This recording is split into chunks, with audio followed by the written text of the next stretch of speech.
Salve, minha rapaziada, sejam bem-vindos a mais um giro de notícias do nosso Vascão, sempre trazendo para você, vascaíno, aí, as últimas notícias, novidades e todas as informações em relação a tudo que acontece no dia a dia do nosso clube. A gente vai falar bastante da preparação do Vasco aí para o clássico contra o Palmeiras nesse domingo, lá em Brasília, né? Partida que vai acontecer no Mané Garrincha e com novidades, a gente pode ter algumas mudanças aí importantes no time titular, comandado pelo Rafael Paiva. Então fica com a gente para saber sobre as mudanças que a gente pode ter na equipe vascaína. Vamos falar também sobre a nova casa do Vasco a partir de 2025, né? Parece que o Vasco já tem um local definido aí, pelo menos para o começo da temporada. Então a gente vai falar um pouquinho sobre isso e também sobre outras possibilidades de estádios que o Vasco pode estar utilizando na temporada do ano que vem. E vamos falar também sobre a situação envolvendo aí, né, toda a disputa judicial entre Vasco, 777, ACAP, Lane Hall, né, empresas aí que estão nesse momento discutindo, né, sobre o futuro das ações da Vasco SAF lá nos Estados Unidos e também, obviamente, aqui no Brasil, né, novo investidor que pode estar comprando as ações da 777 aí no decorrer dos próximos meses. Então fica com a gente, porque tem muito assunto importante para a gente tratar aqui no nosso vídeo de hoje. Mas antes disso, né, quero convidar todos vocês, vascaínos, vascaínas, que ainda não são inscritos aqui no nosso canal, né, você que ainda não segue a gente aqui no YouTube, para se inscrever rapidinho, lá embaixo do vídeo tem aquele botão vermelho escrito inscreva-se, clica lá, venha fazer parte aqui do maior canal de notícias do Vasco da Gama no YouTube e peço também a sua ajuda, né, a sua colaboração, deixando aquele joinha, deixando aquele like no nosso vídeo, que é super importante para o crescimento, para o engajamento aqui do nosso canal, né? Cada vez que você clica naquele botão com o dedo para cima, o YouTube divulga, né? Ele manda esse vídeo para pelo menos mais 1, 2, 3 vascaínos aqui na plataforma. Então conto com sua ajuda aí também aqui para o nosso canal continuar evoluindo cada vez mais, beleza? Então bora começar o vídeo falando aí da preparação do Vasco aí para a próxima partida, né? Lembrando a todos vocês que o jogo do Vasco contra o Palmeiras, apesar de o Vasco ser mandante da partida, ele não irá acontecer em São Januário. O jogo vai acontecer em Brasília, né? Um jogo vai ser ali praticamente com um campo misto, né? Apesar do Vasco ter uma grande torcida lá no Cerrado, né? No Centro-Oeste, o Palmeiras também tem. E o Vasco não está tão acostumado assim a jogar no estádio Mané Garrincha. Então vai ser um jogo ali com campo ali dividido para os dois lados, né? A torcida do Palmeiras já comprou muitos ingressos, a mesma coisa também do lado do Vasco da Gama, né? Já temos aí mais de 42 mil ingressos vendidos para o clássico desse domingo, né? E é um jogo muito importante, um jogo que o Vasco vem de uma invencibilidade de 6 partidas e do outro lado o Palmeiras também vem de uma invencibilidade aí de 6 jogos. Então vai ser um duelo muito interessante, né? O Palmeiras crescendo, o Vasco crescendo, né? O Vasco tentando encostar no G6 da competição, o Palmeiras tentando encostar na liderança, né? E tem tudo para ser um grande duelo, tem tudo para ser um grande jogo, né? Do lado de lá, um elenco recheado de grandes jogadores, tem também um grande treinador, e do lado do Vasco, né? Uma equipe que vem crescendo de produção, vem encontrando um padrão de jogo, né? Apesar de não ter feito uma grande partida contra o Flamengo, lutou, foi guerreiro, conseguiu buscar um empate, né? E temos aí um Coutinho voltando à forma física ideal, temos aí um João Vitor, nosso zagueiro JV, voltando ao time titular, e ontem apuramos também que o nosso atacante ali, o suíço Maxime Domingues, tem tudo para ser mais aproveitado a partir do jogo aí desse domingo contra o Palmeiras. Então muitas novidades importantes, né? A gente pode ter um time titular muito modificado em relação ao jogo aí do último domingo contra o Flamengo. Mudanças no sistema defensivo com a volta do João Vitor, mudanças no meio de campo com a saída do Sforza para a entrada do Matheus Cocão e mudanças também ali no meio de campo e no ataque, né? Provavelmente a gente pode ter até mesmo uma troca do Coutinho com o Payet. O Payet vem numa batida muito grande, vem sendo ali muito utilizado como titular. Existe uma possibilidade do Coutinho aí entrar na vaga do francês e o francês ficar no banco de reservas. E no ataque, outra mudança. A gente deve ter a saída do Jean Davi, né, o atacante ali que não foi tão bem no primeiro tempo contra o Flamengo, para uma possível entrada ou do Ryan ou do Emerson Rodrigues, ou até mesmo do Maxime Dominguez, né, que pode ser utilizado já como titular, né, ele que foi contratado para substituir justamente o Adson, né, o Adson que vai ficar fora aí pelo menos até o meio do mês de novembro. Então a gente pode ter uma escalação da seguinte forma: Léo Jardim no gol, na lateral esquerda Lucas Piton e na lateral direita o PH, né? O PH que vem muito bem, apesar do Puma Rodrigues vir entrando e vem dando sorte aí, fazendo gol, dando assistência, mas o PH é o titular, até porque a parte defensiva dele é muito superior ao do Puma Rodrigues. Dupla de zaga, a saída do Léo Pelé para a entrada do João Vitor ao lado do Maicon. Meio de campo, com o nosso primeiro volante ali, o nosso cão de guarda Hugo Moura, que vem jogando muita bola. Ao lado dele a gente pode ter a volta do Matheus Cocão ao time titular e ali, fechando o meio de campo, ou o Paê ou o Coutinho, que pode voltar a jogar centralizado. E lá na frente, né, o trio de ataque que deve ser formado por David, Verratti, que voltou a treinar normalmente ontem e vai para o jogo, e aí a grande dúvida de quem será o terceiro atacante. Muitas possibilidades, pode entrar com o Ryan, com o Jean Davi, com o Maxime Dominguez, Emerson Rodrigues ou até mesmo o Coutinho, né? Se o Paê jogar como titular no meio de campo, o Coutinho poderia ser esse atacante ali pela beirada, né? Pelos lados de campo. Mas enfim, a preparação está sendo feita. Nosso treinador, o Rafael Paiva, está muito focado, está estudando o Palmeiras, né? Quer levar o time mais forte a campo, com força máxima, para trazer esses 3 pontos para casa, né? Voltar à 8ª colocação e principalmente encostar no G6, né? Encostar ali no Cruzeiro, no São Paulo, nos times que estão acima do Vasco nesse momento na competição. Antes da gente passar aqui para o próximo assunto, né, referentes aí a estádio e também a situação de novo investidor na Vasco SAF, queria deixar aquele recado da BetWinner, porque você que não se cadastrou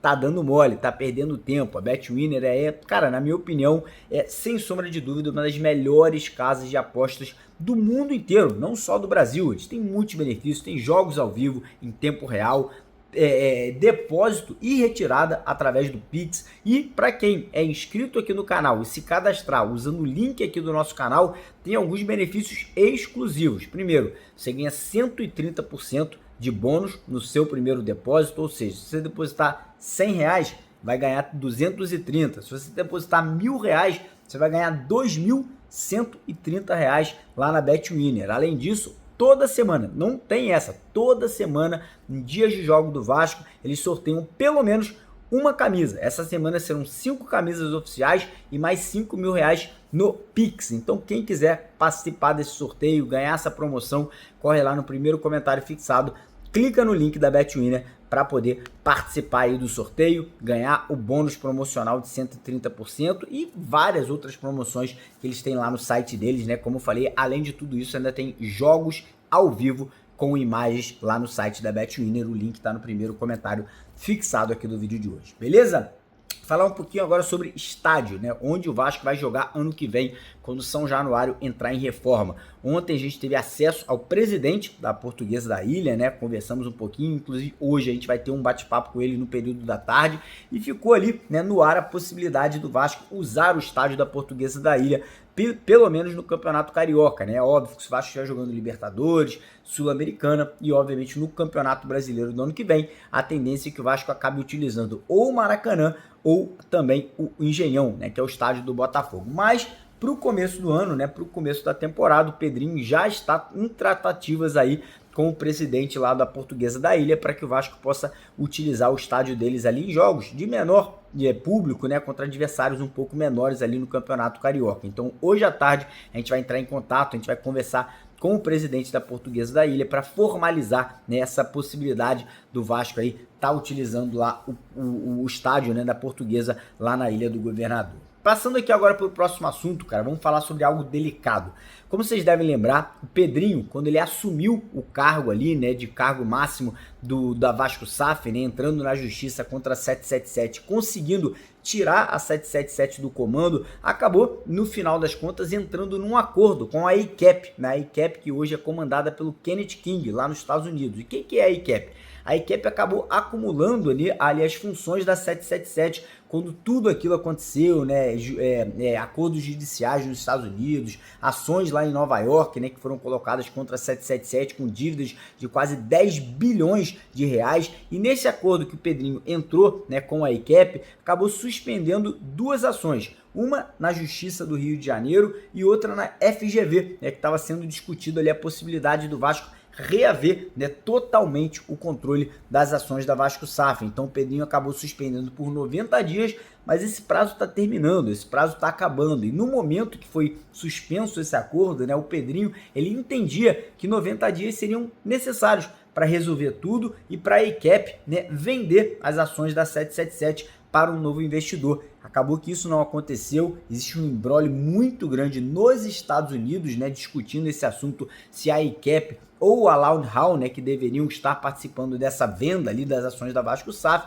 mas o fato é, existem muitas partes interessadas, existem muitos investidores que querem comprar as ações da Vasco SAF, mas por esse problema lá nos Estados Unidos, tá tudo ali atravancado, né? As coisas não estão saindo do papel e nesse momento o Vasco cogita a possibilidade, o Pedrinho cogita a possibilidade de voltar com as ações tanto na Justiça quanto na FGV, para quem sabe o Vasco, né, o clube associativo, reaver todo o controle acionário e o próprio Vasco definir aí a venda para um novo investidor lá no ano de 2025. Então muita coisa nesse momento aí sendo resolvida, né, assuntos muito importantes para o futuro do Vasco da Gama, que estão aí nas mãos do Pedrinho, do Marcelo Santana e toda a equipe aí comandada pelo Pedrinho na diretoria vascaína. Então a gente tem que ficar de olho, tem que acompanhar, inclusive a gente está tentando conversar com o Pedrinho para poder entender um pouco melhor esse processo e trazer para vocês aqui no nosso canal. E antes de você ir embora, né, antes de terminar o vídeo, vou deixar com vocês aqui agora a participação do nosso estagiário, o Gustavo, que vai falar um pouquinho sobre o sorteio da Copa do Brasil. Já tem data marcada aí para a gente saber quando o Vasco vai jogar e se o primeiro jogo será em casa ou se será fora de casa contra o Atlético Mineiro. Beleza? Então deixa o like, se inscreva no canal e agora com vocês, Gustavo, trazendo novidades também aqui no canal. Valeu! Fala rapaziada, pra quem não me conhece, meu nome é Gustavo Ribeiro e no vídeo de hoje eu vim falar sobre o tema que mais anima o torcedor vascaíno nesse ano de 2024, a Copa do Brasil. A CBF, no dia de ontem, divulgou a data que ocorrerá os sorteios da Copa do Brasil. E aí você me pergunta, pra que sorteio se a gente já sabe que a gente vai enfrentar o Atlético Mineiro na semifinal? De fato, já está definido o adversário, mas precisamos saber quais serão os mandos de campo, quem vai decidir os jogos em casa ou fora. Então, nessa sexta-feira, dia 20, ocorrerá o sorteio dos mandos na sede da CBF e terá transmissão do canal do YouTube da própria CBF. Então, se você quer saber onde que serão as decisões, se será decidido em São Januário ou no estádio do Atlético Mineiro, fica de olho no canal da CBF às 2 horas da tarde na sexta-feira. Eu quero saber a opinião de vocês também. Vocês preferem definir em São Januário ou lá em Minas Gerais? Eu, pessoalmente, prefiro decidir em São Januário. Eu acho que é melhor a gente ter essa responsabilidade de definir dentro de casa com o apoio da nossa torcida. Eu espero que isso não aconteça, mas caso tenha uma disputa de pênaltis, é legal que essa disputa ocorra em São Januário para pressionar o adversário. Claro que a gente já foi campeão de Copa do Brasil fora de casa, passamos a última fase contra o Atlético Paranaense fora de casa, mas eu, pessoalmente, prefiro definir em São Januário. Eu quero saber a opinião de vocês. Nessa sexta-feira, a CBF também divulgou a data base desses jogos de ida e volta, só resta a gente saber onde acontecerão, né?